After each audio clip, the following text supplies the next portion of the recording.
some cars weren't just built to drive, they were built to survive.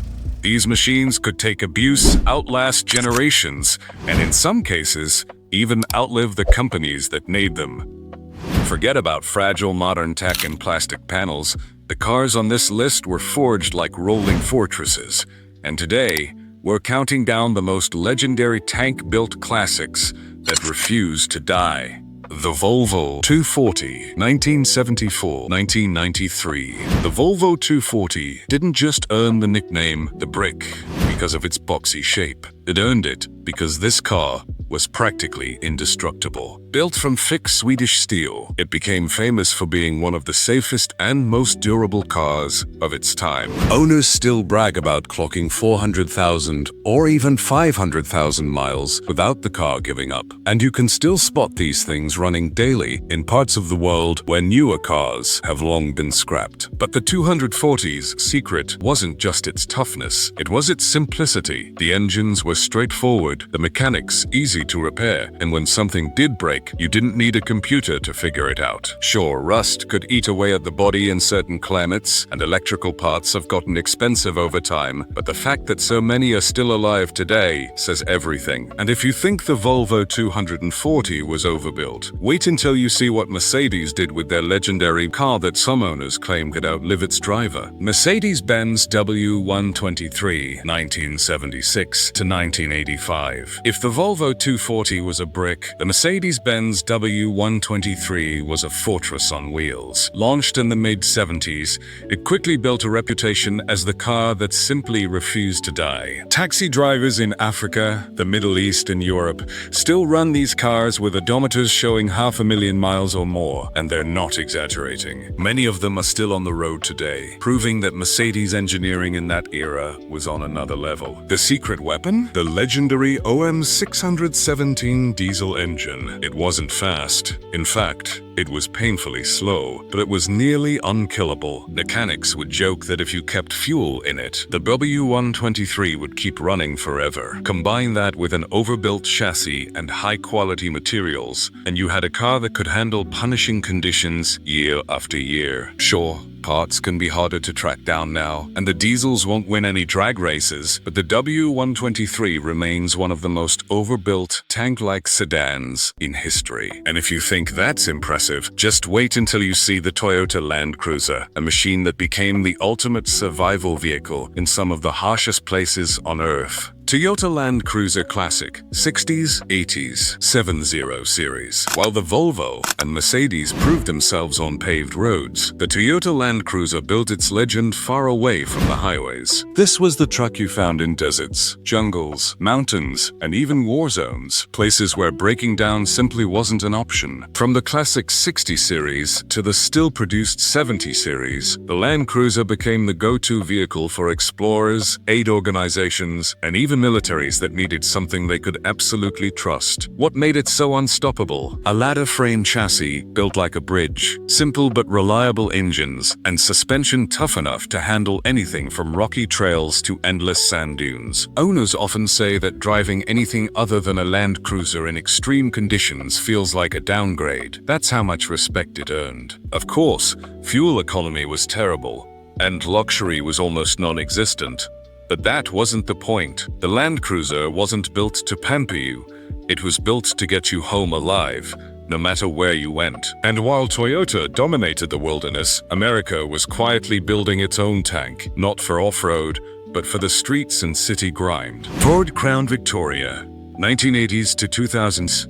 If the Land Cruiser was the king of the wild, the Ford Crown Victoria was the king of the streets. Built on the Panther platform, this full-size sedan became the ultimate workhorse for police fleets, taxi companies, and government use all across America. Why? Because it was built on an old-school, body-on-frame design, the kind of structure you usually find in trucks, which meant it could take abuse, collisions, and endless miles, then get patched up and sent back out again. Ask any retired cop or cab driver, and they'll tell you the same thing.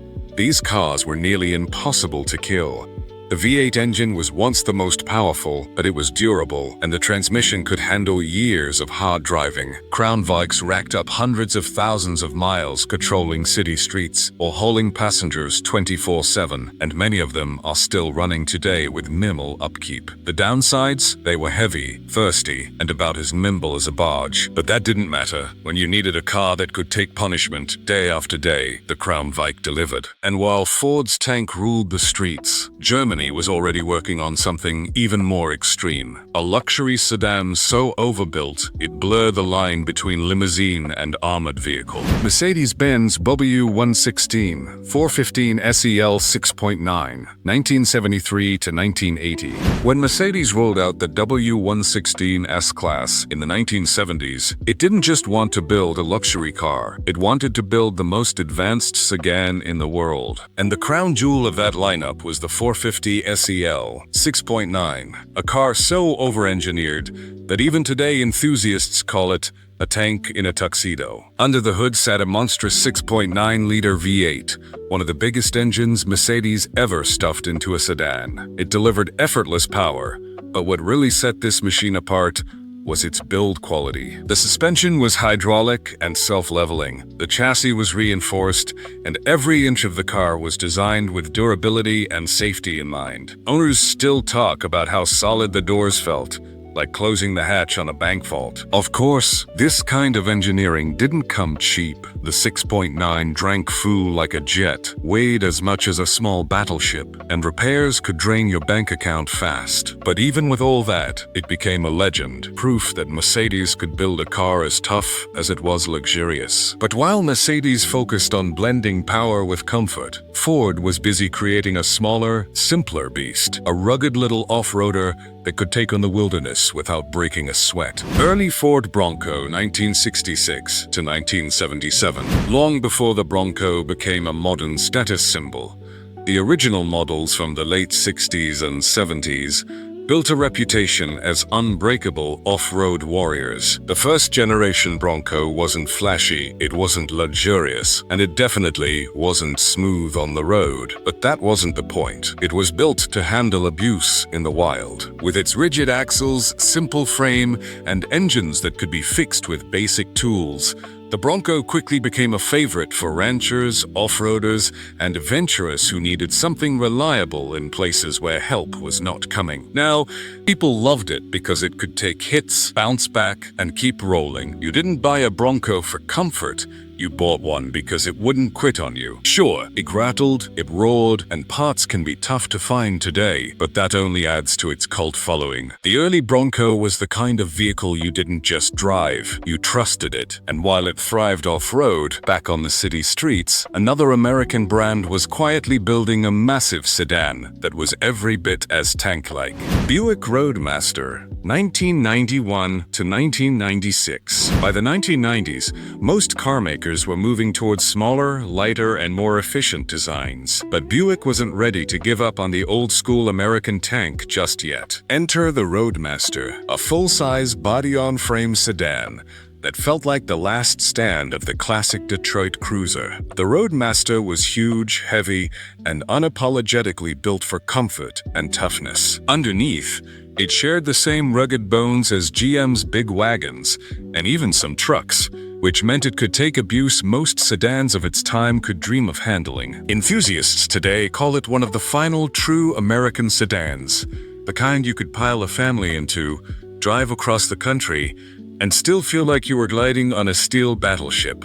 Of course, fuel efficiency was terrible, and its bulky size made it feel more like steering a yacht than a car. But that was part of the charm. The Roadmaster proved that even in the 90s, some cars were still being built with tank-like DNA. And while Buick's giant sedan dominated the roads, Chevrolet was busy crafting a smaller car that earned toughness not through size, but through sheer durability and simplicity. Chevrolet Nova, 1968 to 1974. The Chevrolet Nova might not look like a tank at first glance, but don't let its compact size fool you. This was one of the toughest little workhorses of its era. Built with simple mechanics and engines that could take endless abuse, the Nova became a favorite for both everyday drivers and deerheads who loved to push their cars to the limit. Drag racers tore them down and rebuilt them into street beasts, while families used them as reliable daily drivers that just wouldn't quit. The small block Chevy engines were easy to maintain, parts were plentiful, and the cars could take miles of punishment without complaining. For many owners, the Nova was the car that refused to die, no matter how hard you drove it. Yes, rust was a problem, and compared to modern cars, it could feel rough and noisy, but toughness was its calling card, and that's why the Nova earned a spot on this list. And while Chevy's compact Warrior proved its strength in America, Japan was quietly creating its own version of a tank, a car so reliable it became a legend around the globe. Toyota Corolla older models. When people think of tank-built cars, they usually picture big, heavy machines. But the Toyota Corolla proved that toughness doesn't always come from size. Starting in the 1970s and 90s, the Corolla quietly built a reputation as the car that just won't stop running. It was once flashy, it once powerful, and it once designed to impress anyone. What it did offer was bulletproof reliability. Millions of Corollas from those decades crossed the 200,000-mile mark with ease, and many went far beyond that. Mechanics often joked that if you just changed the oil, the car would take care of the rest. Sure, it not have the brute strength of a Land Cruiser or the heft of a Buick, but in terms of sheer durability, the Corolla was a giant in disguise. It was proof that even a small, affordable car could carry the same tank-built spirit. And while Toyota's humble sedan quietly conquered the world, the final entry on our list takes the tank label literally because it was powered by an actual tank engine. Blastoline's special tank car. If every other car on this list earned the nickname tank, the Blastoline special needn't bother with metaphors. 14. It was powered by a real tank engine. Built as a one-off custom creation, this outrageous machine took a 29-liter V12 from a military tank and dropped it into a handmade roadster body. The result? A car so massive, so powerful, and so loud that it looked like it rolled straight out of a comic book. It was not practical, it was not efficient, and it definitely was not something you'd want to daily drive. But that wasn't the point. The Blastoline Special existed to prove just how far overbuilt could really go. Jay Leno famously bought one and showed the world that sometimes the wildest tank-built cars don't come from factories at all. They come from pure imagination, and with that, we've covered everything from indestructible Volvos to unstoppable Toyotas, from police workhorses to luxury fortresses, all the way to a literal tank car. So what do all these cars have in common? They were built during an era when durability mattered more than cutting costs, when automakers prioritized strength over shortcuts. Whether it was the Volvo 240's brick-like resilience, the Mercedes W123's half-million-mile legend, or the Toyota Land Cruiser's reputation for surviving the harshest corners of the earth, these machines proved that some cars weren't just transportation, they were lifelines. Of course, each one came with its flaws: gas-guzzling engines, heavy bodies, or outdated tech. But their ability to take punishment and keep going is exactly why so many people still treasure them today. They weren't designed to be disposable. They were designed to last. Now, Harry's the real question. If you could only pick one of these tanks to rely on for the next 30 years, which one would you choose? Drop your pick in the comments. I'd love to see which car earns the crown. And if you thought these cars were tough, just wait until you see the ones that are practically immortal. Click right here to watch These Cars Are Immortal. You'll be shocked at just how far some of them can go.